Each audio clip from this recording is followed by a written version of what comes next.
Hello everyone, in today's tutorial we're going to talk about my personal favorite step, which is the pirouette.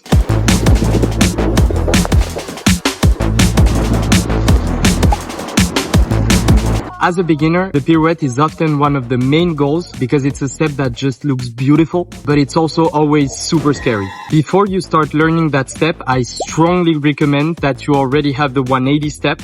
In this tutorial, we're going to go through 3 different steps to get the perfect pirouette.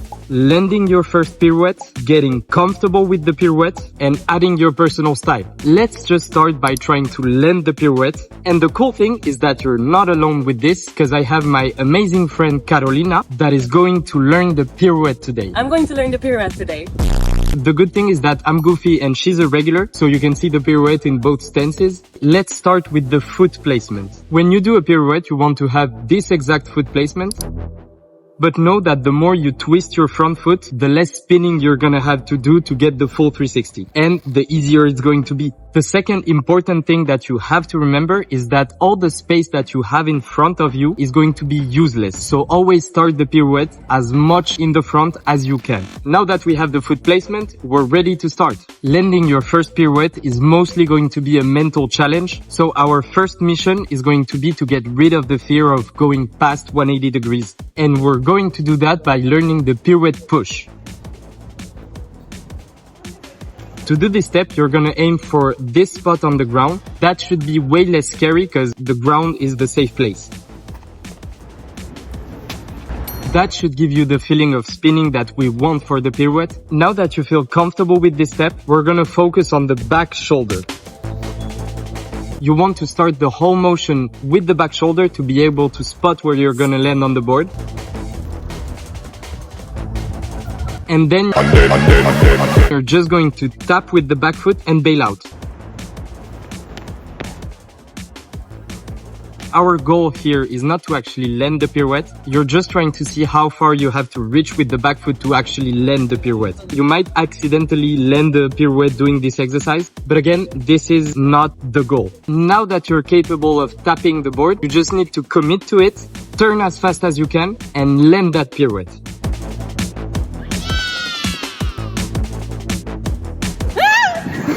Yay! Remember to keep turning the shoulders when you land and bend your knees. Now you did your first pirouette, but you want to feel better doing it. So let's move on to the second part of this video, feeling comfortable doing the pirouette. To have this feeling of control over the pirouette, you're gonna need to implement some carve into it.